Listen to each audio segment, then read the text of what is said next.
नमस्कार फ्रेंड्स, मैं आज आपके लिए मुंशी प्रेमचंद जी की एक कहानी एक्ट्रेस सुना रही हूँ। तो शुरू करते हैं। मुंशी प्रेमचंद जी की एक कहानी एक्ट्रेस। रंगमंच का पर्दा गिर गया। तारा देवी ने शकुंतला का पार्ट खेलकर दर्शकों को मुग्ध कर दिया था।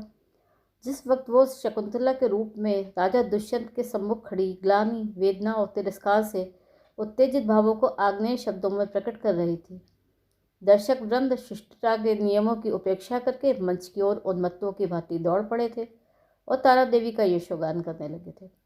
कितने ही तो स्टेज पर चढ़ गए और तारा देवी के चरणों में गिर पड़े। सारा स्टेज फूलों से पट गया, आभूषणों की वर्षा होने लगी।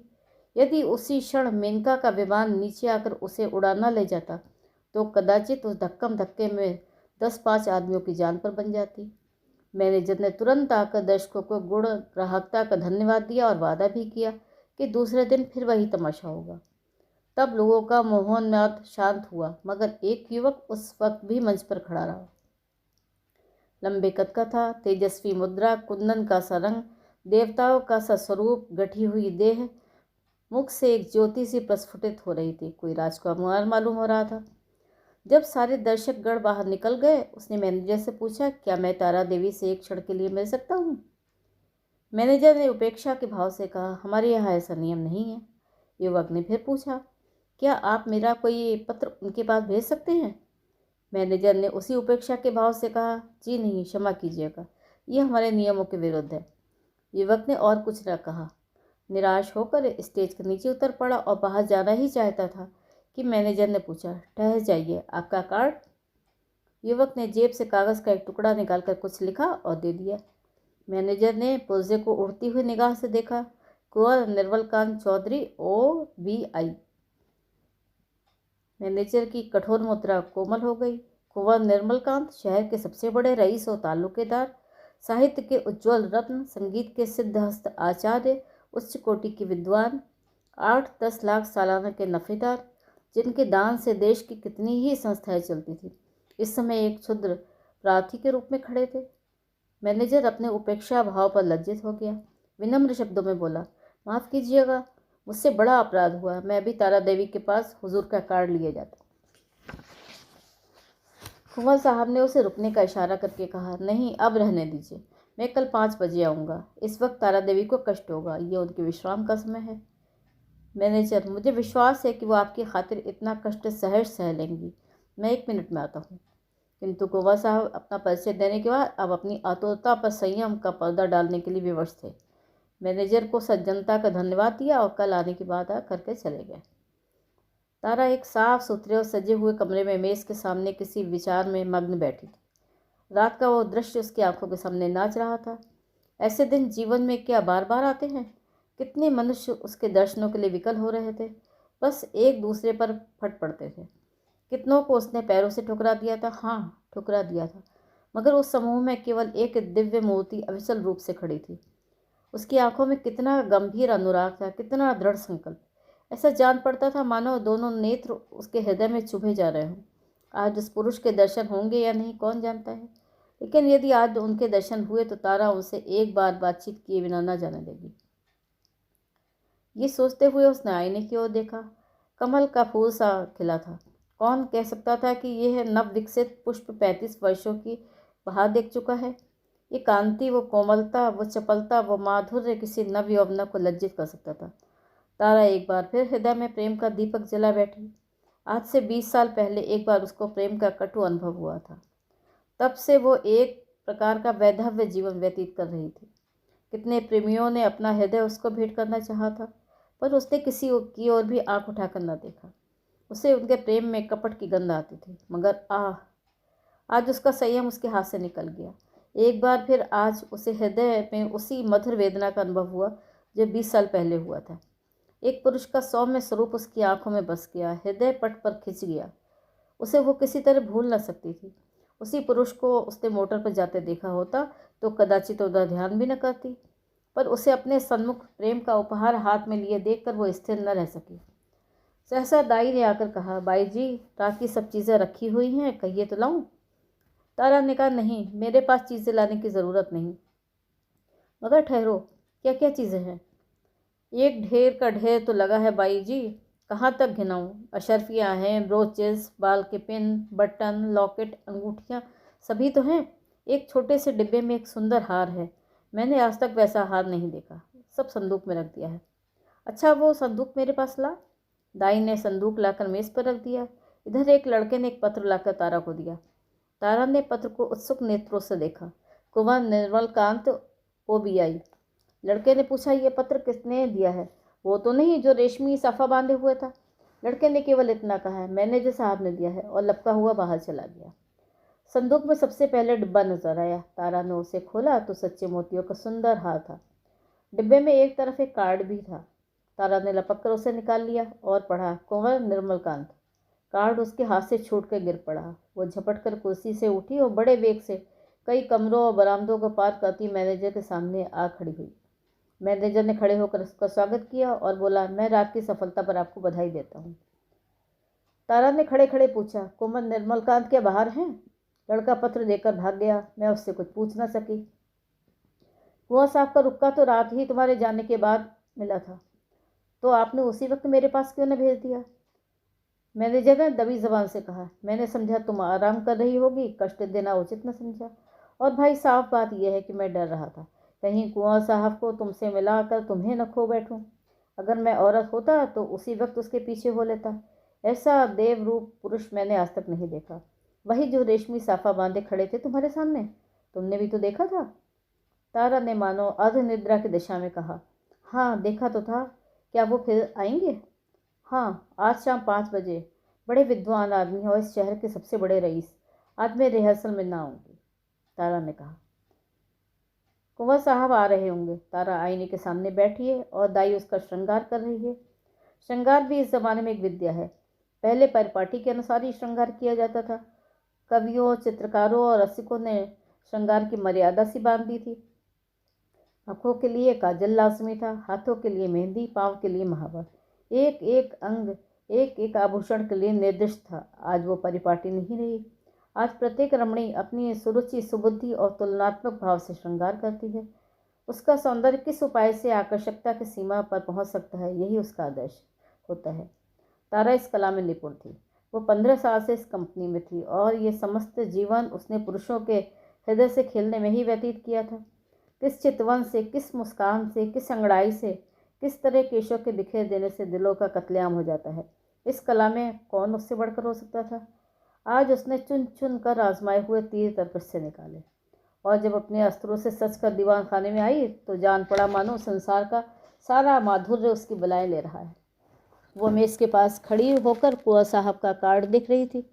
उसके कान मोटर की आवाज़ की ओर लगे हुए थे। वो चाहती थी कि कुंवर साहब इसी वक्त आ जाएं और उसे इसी अंदाज से खड़े देखें। इसी अंदाज से वो इसके अंग प्रत्यंगों की पूर्ण छवि देख सकते थे। उसने अपनी श्रृंगार कला से काल पर विजय पा ली थी। कौन कह सकता था कि ये चंचल नवयौवना उस अवस्था को पहुंच चुकी है जब हृदय को शांति की इच्छा होती है। वो किसी आश्रम के लिए आतुर हो उठता है और उसका अभिमान नम्रता के आगे सिर झुका देता है। तारा देवी को बहुत इंतजार न करना पड़ा। कुंवर साहब शायद मिलने के लिए उससे भी अधिक उत्सुक थे। 10 ही मिनट में उनकी मोटर की आवाज़ आई। तारा संभल गई। एक क्षण में कुंवर साहब ने कमरे में प्रवेश किया। तारा शिष्टाचार के लिए हाथ मिलाना भी भूल गई। प्रौढ़ावस्था में भी प्रेम की उद्विग्नता और असावधानी कुछ कम नहीं होती। वो किसी सलज्जा युवती की भांति सिर झुकाए खड़ी रही। कुंवर साहब की निगाह आते ही उसके गर्दन पर पड़ी। वो मोतियों का हार उन्होंने रात को भेंट किया था चमक रहा था। कुंवर साहब को इतना आनंद और कभी न हुआ। उन्हें एक क्षण के लिए ऐसा जान पड़ा मानो उनके जीवन की सारी अभिलाषा पूरी हो गई। बोले, मैंने आपको आज इतने सवेरे कष्ट दिया, क्षमा कीजिएगा। ये तो आपके आराम का समय होगा। तारा ने सिर से खिसकती हुई साड़ी को संभाल कर कहा, इससे ज़्यादा आराम किया हो सकता है कि आपके दर्शन हुए। मैं इस उपहार के लिए और क्या आपको मानो धन्यवाद देती हूँ। अब तो कभी कभी मुलाकात होती रहेगी। निर्मलकांत ने मुस्कुराकर कहा, कभी कभी नहीं, रोज़। आप चाहे मुझसे रोज़ मिलना पसंद करें या न करें, पर एक बार इस ड्योढ़ी पर सिर को झुका ही आऊँगा। तारा ने भी मुस्कुराकर उत्तर दिया, उसी वक्त जब तक कि मनोरंजन की कोई नई वस्तु न आ जाए। क्यों? मेरे लिए ये मनोरंजन का विषय नहीं, जिंदगी और मौत का सवाल है। हाँ, तुम इसे विनोद समझ सकती हो, पर कोई परवाह नहीं। तुम्हारे मनोरंजन के लिए यदि मेरे प्राण भी निकल जाए तो मैं अपना जीवन सफल समझूंगा। दोनों तरफ से इस प्रीति को निभाने के वादे हुए। फिर दोनों ने नाश्ता किया और कल भोज का न्योता देकर कुंवर साहब विदा हुए। 1 महीना गुजर गया। कुंवर साहब दिन में कई कई बार आते। उन्हें एक क्षण का वियोग भी असह्य था। कभी दोनों बजरे पर दरिया की सैर करते, कभी हरी घास पर पार्क में बैठे बातें करते, कभी गाना बजाना होता। नित्य नए प्रोग्राम बनते थे। सारे शहर में मशहूर था कि ताराबाई ने कुंवर साहब को फांस लिया है और दोनों हाथों से संपत्ति लूट रही है। पर तारा के लिए कुंवर साहब का प्रेम ही एक ऐसी संपत्ति थी जिसके सामने दुनिया भर की दौलत है थी। उन्हें अपने सामने देखकर उसे किसी वस्तु की इच्छा न होती थी। मगर 1 महीने तक इस प्रेम के बाजार में घूमने पर भी तारा को वह वस्तु न मिली जिसके लिए उसकी आत्मा लोलुप हो रही थी। वो कुंवर साहब से प्रेम की, अपार और अतुल प्रेम की, सच्चे और निष्कपट प्रेम की बातें रोज सुनती थी, पर उसमें विवाह शब्द न आ पाता था। मानो प्यासे को बाजार में पानी छोड़कर और सब कुछ मिलता हो। ऐसे प्यासे को पानी के सिवा और किस चीज़ से तृप्ति हो सकती है? प्यास बुझाने की बात संभव है और चीज़ों की तरफ उसकी रुचि हो, पर प्यासे के लिए तो पानी से ही सबसे मूल्यवान पदार्थ है। वो जानती थी कि कुंवर साहब उसके इशारे पर प्राण तक दे देंगे, लेकिन विवाह की बात क्यों उनकी ज़बान से नहीं निकलती? क्या इस विषय पर कोई पत्र लिखकर अपना आशय कह देना संभव है? फिर क्या वो उसको केवल विनोद की वस्तु बनाकर रखना चाहते हैं? यह अपमान उससे न सहा जाएगा। कुंवर के एक इशारे पर वो आग में कूद सकती थी, पर यह अपमान उसके लिए असह्य था। किसी शौकीन रईस के साथ वो इससे कुछ दिन पहले शायद 1-2 महीने रह जाती और उसे नोट खसोट कर अपनी राह लेती, किंतु प्रेम का बदला प्रेम कुंवर साहब के साथ वो निर्लज्ज जीवन न व्यतीत कर सकती थी। उधर कुंवर साहब के भाई बंद भी गाफिल न थे। वे किसी तरह उन्हें ताराबाई के पंजे से छुड़ाना चाहते थे। कहीं कुंवर साहब का विवाह ठीक कर देना ही ऐसा उपाय था जिसमें सफल होने की आशा थी, और यही उन लोगों ने किया। उन्हें यह भय तो न था कि कुंवर साहब इस एक्ट्रेस से विवाह करेंगे। हाँ, ये भय अवश्य था, कहीं रियासत का कोई हिस्सा उसके नाम कर दें या उसके आने वाले बच्चों को रियासत का मालिक बना दे। कुंवर साहब पर चारों ओर से दबाव पड़ने लगे। यहाँ तक कि यूरोपियन अधिकारियों ने भी उन्हें विवाह कर लेने की सलाह दी। उस दिन संध्या समय को कुंवर साहब ने ताराबाई के पास जाकर कहा, तारा देखो, तुमसे एक बात कहता हूँ, इनकार न करना। तारा का हृदय उछलने लगा। बोली, कहिए, क्या बात है?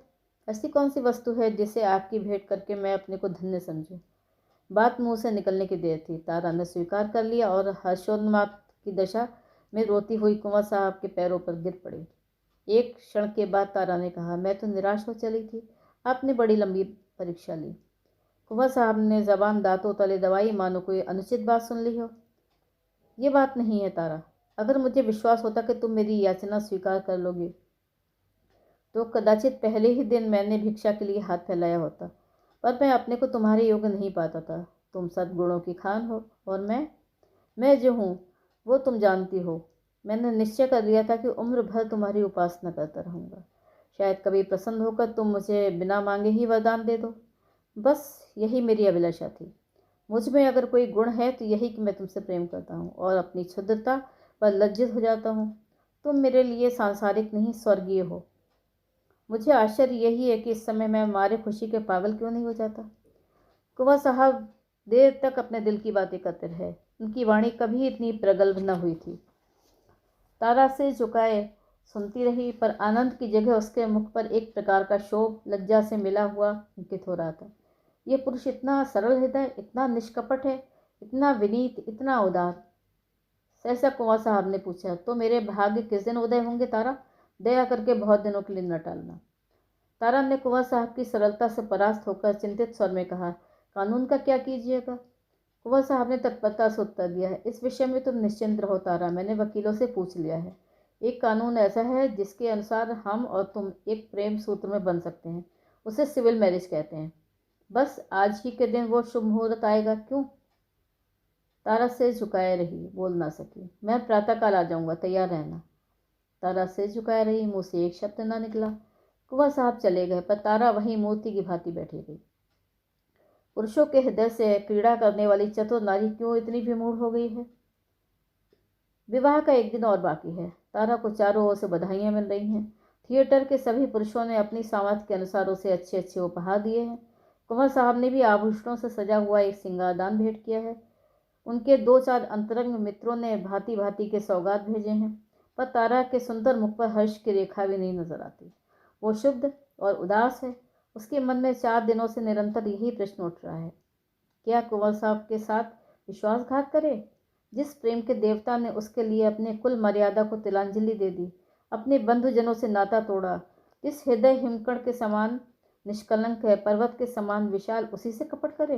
नहीं, वो इतनी नीचता नहीं कर सकती। अपने जीवन में उसने कितने युवकों से प्रेम का अभिनय किया था, कितने ही प्रेम की मतवालों को वो सब्ज बाग दिखा चुकी थी, पर कभी उसके मन में ऐसी दुविधा न हुई, कभी उसके हृदय ने उसका तिरस्कार न किया था। क्या इसका कारण इसके सिवा कुछ और था कि ऐसा अनुराग उसे और कहीं न मिला था? क्या वह कुंवर साहब का जीवन सुखी बना सकती है? हाँ, अवश्य। इस विषय में उसे लेश मात्र भी संदेह नहीं था। भक्ति के लिए ऐसी कौन सी वस्तु है जो असाध्य हो? पर क्या वो प्रकृति को धोखा दे सकती है? ढलते हुए सूर्य में मध्याह्न का सा प्रकाश ही हो सकता है? असंभव। वो स्फूर्ति, वो चपलता, वो विनोद, वो सरल छवि, वो तल्लीनता, वो त्याग, वो आत्मविश्वास वो कहाँ से लाएगी, जिसके सम्मिश्रण को यौवन कहते हैं? नहीं, वो कितना ही चाहे पर कुंवर साहब के जीवन को सुखी नहीं बना सकती। बूढ़ा बैल कभी जवान बछड़ों के साथ नहीं चल सकता। उसने ये नौबत ही क्यों आने दी? उसने क्यों कृत्रिम साधनों से, बनावटी श्रृंगार से कुंवर को धोखे में डाला? अब इतना सब कुछ हो जाने पर किस मुंह से कहेगी कि मैं रंगी हुई गुड़िया हूँ? जवानी मुझसे कब विदा हो चुकी, अब केवल उसका पदचिन्ह ही रह गया है। रात के 12 बजे थे। तारा मेज़ के सामने इन्हीं चिंताओं में मग्न बैठी हुई थी। मेज़ पर उपहारों के ढेर लगे हुए थे, पर वो किसी चीज़ की ओर आंख उठाकर भी न देखती थी। अभी 4 दिन पहले वो इन चीज़ों पर प्राण देती थी। उसे हमेशा ऐसी चीज़ों की तलाश रहती थी जो काल के चिन्हों को मिटा सके, पर अब उन्हीं चीज़ों से उसे घृणा हो रही है। प्रेम सत्य है और सत्य और मिथ्या दोनों एक साथ नहीं रह सकते। तारा ने सोचा, क्यों ना यहाँ से कहीं भाग जाए, किसी ऐसी जगह चली जाए जहाँ कोई उसे जानता ना हो। कुछ दिनों के बाद जब कुंवर का विवाह हो जाए तब वो फिर आकर उनसे मिले और ये सारा वृत्तांत उनसे कह सुनाए। इस समय कुंवर पर वज्रपात सा होगा। हाय, न जाने उनकी क्या दशा होगी, पर इसके लिए उसके सिवा और कोई मार्ग भी तो नहीं है। अब उनके दिन रो रो कर कटेंगे, लेकिन उसे कितना ही दुख क्यों न हो, वो अपने प्रियतम के साथ छल नहीं कर सकती। इसके लिए स्वर्गीय प्रेम की स्मृति, इसकी वेदना ही बहुत है, इससे अधिक उसका अधिकार नहीं। दाई ने आकर कहा, बाई जी चलिए, कुछ थोड़ा बहुत भोजन कर लीजिए, अब तो 12 बज गए। तारा ने कहा, नहीं, ज़रा भी भूख नहीं है, तुम खाकर सो जाओ। दाई, देखिए मुझे भूल ना जाइएगा, मैं भी आपके साथ चलूँगी। तारा, अच्छे अच्छे कपड़े बनवा रखे हैं ना? दाई, अरे बाई जी, मुझे अच्छे कपड़े लेकर क्या करना है, आप अपना कोई उतारा ही दे दीजिएगा। दाई चली गई। तारा ने घड़ी की ओर देखा। सचमुच 12 बज गए थे। केवल 6 घंटे और हैं। प्रातःकाल कुंवर साहब उसे विवाह मंदिर में ले जाने के लिए आ जाएंगे। हाय भगवान, जिस पदार्थ से तुमने इतने दिनों तक उसे वंचित रखा, वो आज क्यों सामने लाए?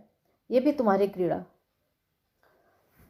तारा ने एक सफ़ेद साड़ी पहन ली, सारे आभूषण उतार कर रख दिए। गर्म पानी मौजूद था। साबुन और पानी से मुंह धोया और आईने के सम्मुख जाकर खड़ी हो गई। कहाँ थी वो छवि, वो ज्योत जो आंखों को लुभा लेती थी? रूप वही था, पर कांति कहाँ? अब भी वो यौवन का स्वांग भर सकती है। तारा को अब वहाँ एक क्षण भी रहना कठिन हो गया। मेज पर फैले हुए आभूषण और विलास की सामग्रियाँ मानो उसे काटने लगी। ये कृत्रिम जीवन असह्य हो उठा। खस की टट्टी और बिजली के पंखों से सजा हुआ शीतल भवन उसे भट्टी के समान तपने लगा था। उसने सोचा, कहाँ भाग कर जाऊँ? रेल से भागती हूँ तो भागने ना पाऊंगी। सवेरे ही कुंवर साहब के आदमी छूटेंगे और चारों तरफ मेरी तलाश होने लगेगी। वो ऐसे रास्ते से जाएगी जिधर किसी का ध्यान भी न जाए। तारा का हृदय इस समय गर्व से छलका पड़ता था। वो दुखी न थी, निराश न थी, पर फिर कुंवर साहब से मिलेगी, किंतु वो निस्वार्थ संयोग होगा। प्रेम के बनाए हुए कर्तव्य मार्ग पर चल रही है, फिर दुख क्यों हो और निराशा क्यों हो? सहसा उसे ख्याल आया, ऐसा ना हो कुंवर साहब उसे वहां न पाकर शोक व्योहलता की दशा में कोई अनर्थ कर बैठे। इस कल्पना से उसके रोंगटे खड़े हो गए। एक क्षण के लिए उसका मन कातर हो उठा। फिर मेज पर जा बैठी और पत्र लिखने लगी। प्रियतम, मुझे क्षमा करना, मैं अपने को तुम्हारी दासी बनने की योग्य नहीं पाती। तुमने मुझे प्रेम का वह स्वरूप दिखा दिया जिसकी इस जीवन में आशा नहीं कर सकती थी। मेरे लिए इतना ही बहुत है। मैं जब तक जीऊँगी तुम्हारे प्रेम में मग्न रहूँगी। मुझे ऐसा जान पड़ रहा है कि प्रेम की स्मृति में प्रेम के भोग से कहीं अधिक माधुर्य और आनंद है। मैं फिर आऊँगी, फिर तुम्हारे दर्शन करूँगी, लेकिन उसी दशा में जब तुम विवाह कर लोगे। यही मेरे लौटने की शर्त है। मेरे प्राणों के प्राण, मुझसे नाराज़ ना होना। ये आभूषण जो तुमने मेरे लिए भेजे थे अपनी ओर से नववधू के लिए छोड़े जाते हैं। केवल वो मोतियों का हार जो तुम्हारे प्रेम का पहला उपहार है अपने साथ लिए जाते हैं। तुमसे हाथ जोड़कर कहती हूँ, मेरी तलाश न करना, मैं तुम्हारी हूँ और सदा तुम्हारी रहूँगी। तुम्हारी तारा। ये पत्र लिखकर तारा ने मेज पर रख दिया, मोतियों का हार गले में डाला और बाहर निकल आई। थिएटर हॉल से संगीत की ध्वनि आ रही थी। एक क्षण के लिए उसके पैर बंध गए। 15 वर्षों का पुराना संबंध आज टूटा जा रहा था। सहसा उसने मैनेजर को आते हुए देखा। उसका कलेजा धक से हो गया। वो बड़ी तेजी से लपक कर दीवार की आड़ में खड़ी हो गई। जो ही मैनेजर निकल गया, वो हाथे से बाहर आई और कुछ दूर गलियों में चलने के बाद उसने गंगा का रास्ता पकड़ा। गंगा तट पर सन्नाटा छाया हुआ था। 10-5 साधु बैरागी धुनियों के समान सामने लेटे थे। 10-5 यात्री कंबल जमीन पर बिछाए सो रहे थे। गंगा किसी विशाल सर्प की भांति रेंगती चली जाती थी। एक छोटी सी नौका किनारे पर लगी हुई थी। मल्लाह नौका में बैठा हुआ था। तारा ने मल्लाह को पुकारा, ओ माझी, उस पार नाव ले चलेगा? माझी ने जवाब दिया, इतनी रात गए नाव न जाई। मगर दूनी मजदूरी की बात सुनकर डांड उठाया और नाव को खोलता हुआ बोला, सरकार, उस पार कहाँ गई हैं? उस पार एक गांव में जाना है। मुदा इतनी रात गए कौनो सवारी शिकारी न मिली। कोई हर्ज नहीं, तो मुझे उस पार पहुंचा दो। माझी ने नाव खोल दी। तारा उस पर जा बैठी और नौका मंद गति से चलने लगी, मानो जीव स्वप्न साम्राज्य में विचर रहा हो। इसी समय एकादशी का चांद पृथ्वी से उस पार अपनी उज्ज्वल नौका खेता हुआ निकला और व्योम सागर को पार करने लगा। तो ये थी आज की कहानी एक्ट्रेस। कहानी सुनने के लिए आप सबका बहुत बहुत धन्यवाद। और अगर मेरी कहानी पसंद आई हो तो चैनल को सब्सक्राइब ज़रूर करिएगा।